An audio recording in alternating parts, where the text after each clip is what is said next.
There is a hill in southeastern Turkey, not far from the ancient city of Sanliurfa, that contains something which should not exist.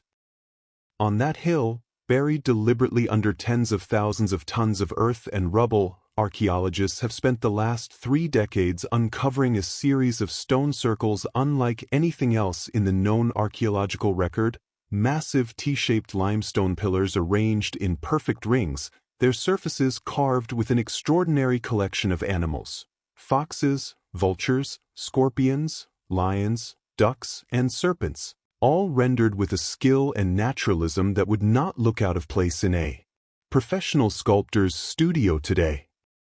The site is called Göbekli Tepe. The name means potbelly hill in Turkish, and it is, by the most conservative scientific estimates currently available, approximately 12,000 years old, making it the oldest known monumental construction on Earth, older than Stonehenge by 7,000 years, older than the Egyptian pyramids by 8,000 years, older than the invention of writing, older than the wheel, and older than agriculture itself. Read that again because it matters. Older than agriculture itself. The civilization that built Göbekli Tepe, the people who quarried, transported, and erected these pillars, who carved them with such precision and artistic sophistication, did not, according to everything archaeology thought it understood about this period, have cities, permanent settlements, or the kind of organized social structure that large-scale construction requires. They were hunter-gatherers, nomadic, living in a world that had not yet discovered farming. And yet they built this. And then, when something changed, when whatever force had gathered them here ran its course, they buried it. Deliberately. Completely. So thoroughly that it would not be found again for 12,000 years. Today we are going to walk through what Göbekli Tepe actually is, who built it, what the carvings are telling us, and why the act of burying it may be the most significant and disturbing detail of all. The story of how Göbekli Tepe was found begins not with a dramatic expedition but with a survey form filled out in 1963. In that year, researchers from the University of Chicago and the University of Istanbul conducted a broad archaeological survey of southeastern Turkey, cataloging sites across the region.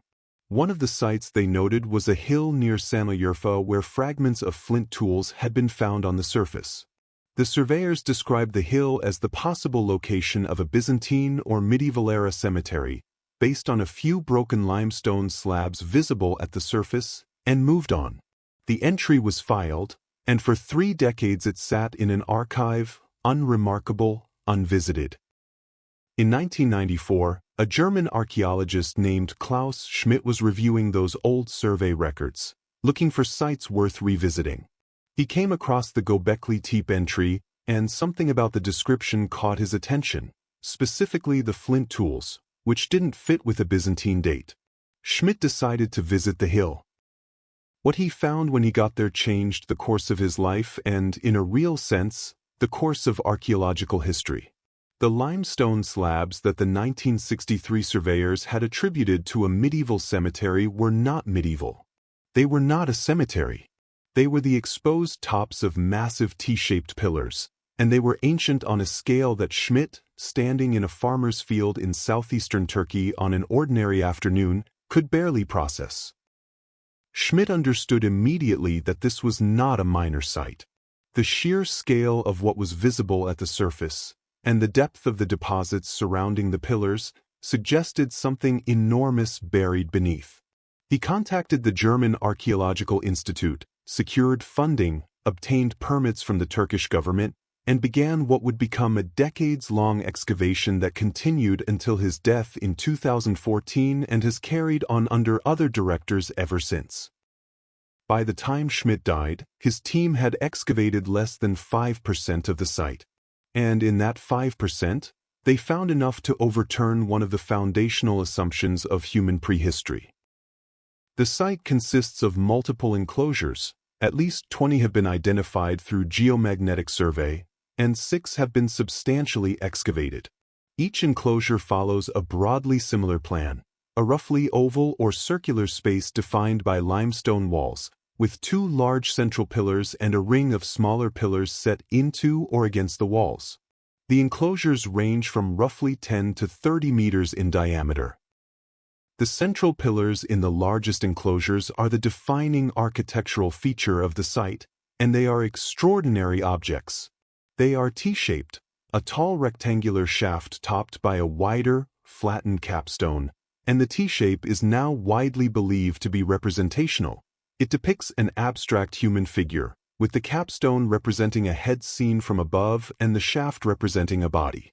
This interpretation is supported by the presence, on many of the pillars, of carved human arms and hands on the shaft just below the capstone, reaching around toward the front with fingers clearly visible, the posture unmistakably anthropomorphic. These are not decorative details. They are deliberate, and they transform what might otherwise look like abstract architecture into something far more unsettling. A ring of stylized human forms, standing in a circle, watching. The carving itself is not rough or approximate. The arms, hands, and fingers on the Göbekli Tepe pillars are executed with a precision and naturalism that reflects genuine sculptural skill, the kind of skill that develops through long practice and tradition, through accumulated knowledge passed down across generations. Someone taught someone to carve like this. And that implies a social continuity and cultural sophistication that the standard model of this period in human history simply does not accommodate. And then there are the animals.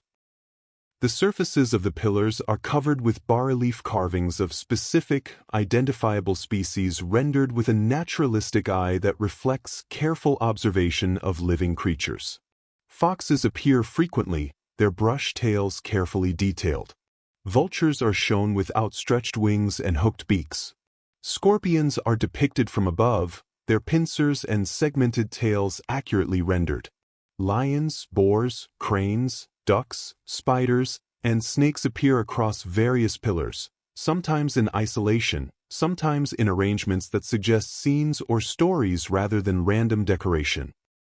Archaeozoologists studying the animal representations have identified species with sufficient accuracy to say something about the builder's environment. The fauna depicted suggests a landscape that was 12,000 years ago, significantly wetter and more biodiverse than the dry limestone plateau that exists in southeastern Turkey today. The builders were carving the world they actually saw around them, and it was a richer, stranger world than the one that stands there now. One pillar in particular has attracted intense scholarly attention.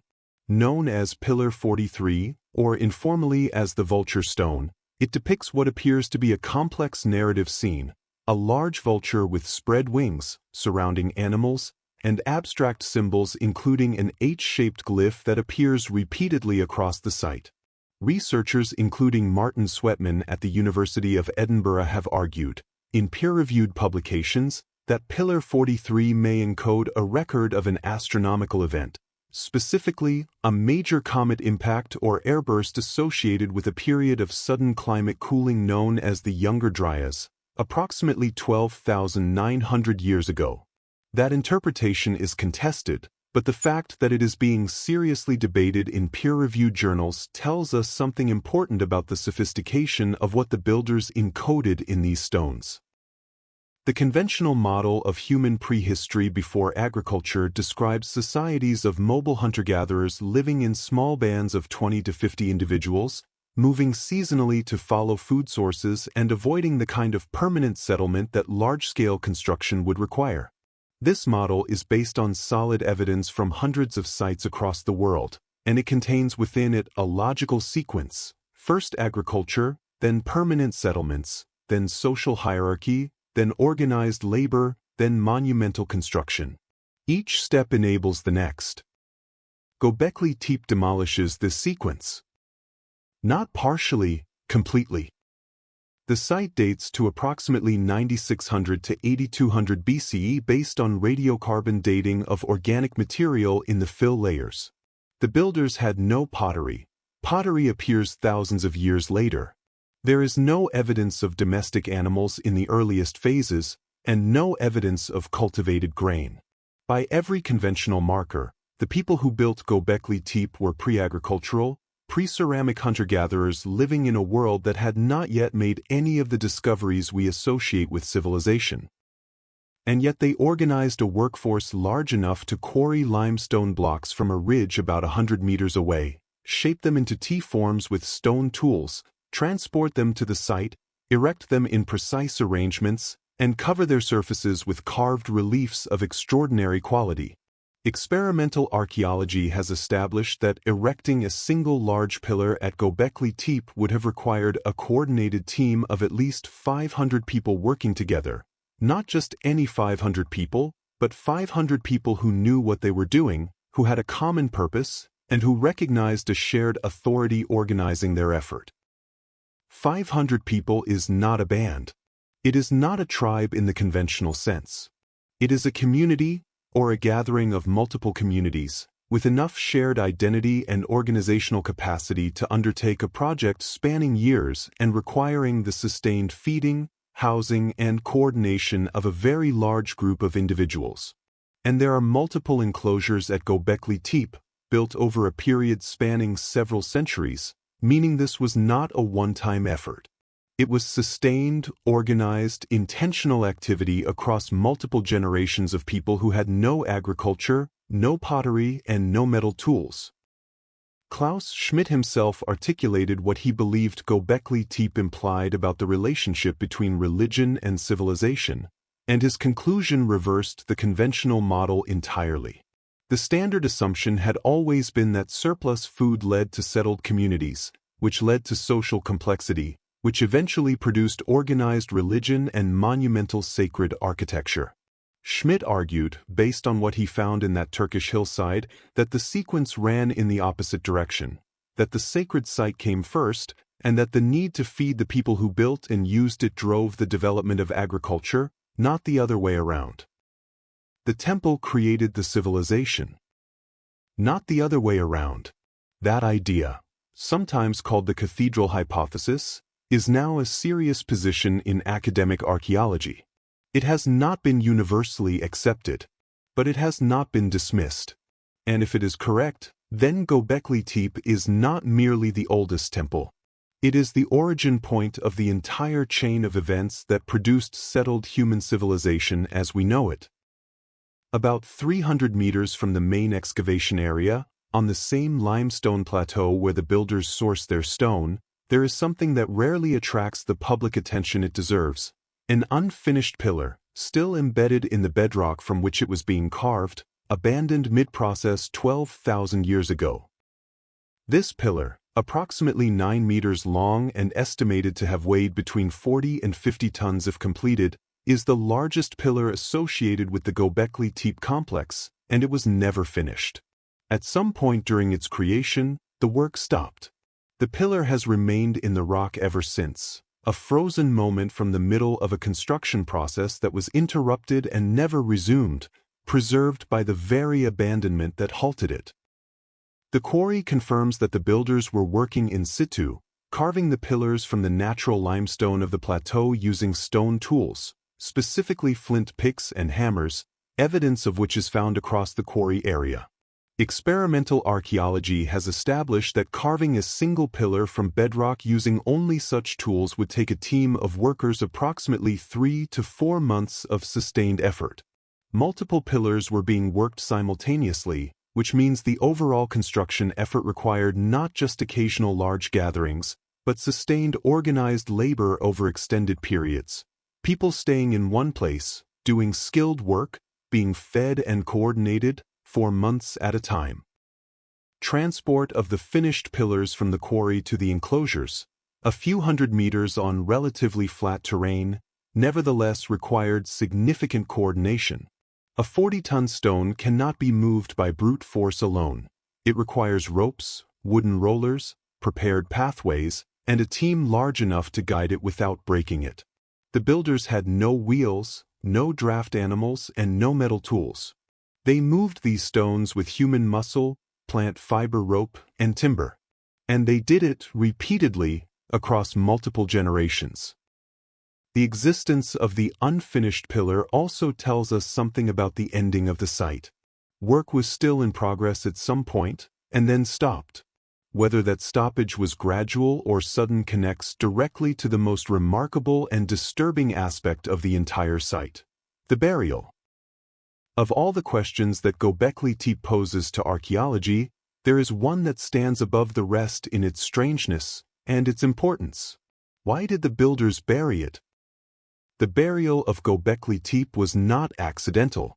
It was not the slow accumulation of wind-blown sediment over millennia. Archaeologists can distinguish between natural accumulation and deliberate fill, and what they found at Göbekli Tepe is definitively the latter. The enclosures were filled with a mixture of limestone rubble, flint artifacts, animal bones, and soil, deposited in a controlled and deliberate way that covered the pillars completely and sealed the enclosures against further use. Someone made a decision to bury this place, and they carried it out systematically and thoroughly. The fill material is itself informative. It contains enormous quantities of animal bones, the remains of hundreds of thousands of animals, primarily wild gazelle, auroch, and red deer, representing an almost incomprehensible volume of feasting activity. Analysis of the bone assemblage suggests that Göbekli Tepe was the location of large-scale communal meals, gatherings of many people over extended periods, consuming animals in quantities that go far beyond everyday subsistence. This site was not just a temple. It was a feasting ground, a place of gathering on a scale that required the organized hunting and processing of game across a wide surrounding territory. And all of that feasting, all of that gathering, all of that carving and construction was then buried. Sealed away. Hidden. The question of why has generated serious academic debate, and no single answer has achieved consensus. The first hypothesis is ritual closure. In many religious traditions, sacred spaces are decommissioned through deliberate acts, sealed or buried as a way of ending their active sacred function while preserving their power and preventing misuse. This interpretation is supported by the care with which the fill was deposited. The pillars were not toppled or broken before burial, they were covered intact, as if being preserved rather than erased. The second hypothesis connects the burial to the broader environmental and social transformation of the period. The construction and use of Göbekli Tepe coincides with the transition from the cold, dry Younger Dryas climate to the warmer, wetter Holocene, the conditions that made agriculture viable. If Schmidt's cathedral hypothesis is correct, then the people who built Göbekli Tepe were the same people, or the direct cultural descendants of the people who first domesticated grain and animals in this region of the world. The burial may represent the deliberate ending of a world, the sealing away of the old sacred order as the agricultural way of life took hold and transformed human society from the ground up. The third possibility is simpler and more honest, that the burial had a meaning entirely internal to the belief system of the builders, and that without access to their language, their cosmology, or their oral traditions, none of which survived, we cannot reconstruct it from the physical evidence alone. 12,000 years is an almost incomprehensible span of time. The people who buried Göbekli Tepe had no way of knowing that anyone would ever dig it up again. Whatever they were doing when they sealed those enclosures, they were doing it for themselves, for their own reasons, in a world that no longer exists. What we can say is this: the burial worked. The site was so thoroughly sealed that it remained essentially invisible for 12 millennia. The farmers who worked the hill above it in the medieval period had no idea what lay beneath their feet. The surveyors who recorded it in 1963 thought they were looking at a cemetery. And if Klaus Schmidt had not been the kind of archaeologist who reads old survey notes carefully, Göbekli Tepe might have remained buried for another 12,000 years. The implications of Göbekli Tepe are still being worked out, and they will continue to be worked out for decades as excavation continues and new frameworks emerge for what the site means. But some conclusions are already clear enough to state with confidence. The conventional sequence, food surplus, then settlement, then social complexity, then religion and monumental architecture, is at minimum incomplete and may be fundamentally wrong in its causal direction. Göbekli Tepe suggests that the sacred preceded the civilized, that the human capacity for religious experience, symbolic thought, collective ritual, and the creation of shared meaning through architecture and art is not a product of civilization but one of its causes. Before people had figured out how to grow food reliably, they had already figured out how to build a cathedral. And the cognitive and social complexity of pre-agricultural humans has been systematically underestimated. The builders of Göbekli Tepe were not primitive. They were sophisticated artists, skilled engineers, complex social organizers, and participants in a symbolic world of considerable depth. The fact that they had not yet invented farming does not mean they were incapable of it. It may mean that for as long as they were gathering at Göbekli Tepe, they didn't need to. Klaus Schmidt spent the last 20 years of his life excavating 5% of a site that astonished the world. He died knowing that the other 95% was still there, still buried, still waiting. Geomagnetic surveys of the unexcavated portions of the hill show enclosures larger and more complex than anything yet opened. The biggest discoveries at Göbekli Tepe may still be in the ground. And somewhere on the limestone plateau of southeastern Turkey, a 9-meter pillar, the largest ever attempted at the site, abandoned mid-creation 12,000 years ago, is still lying in its quarry bed, half-carved, waiting for the excavators to reach it and ask the question that every stone at Göbekli Tepe ultimately demands. Who taught you to do this? And what did you know that we have forgotten? This has been the Hidden History Vault. The vault is never truly empty.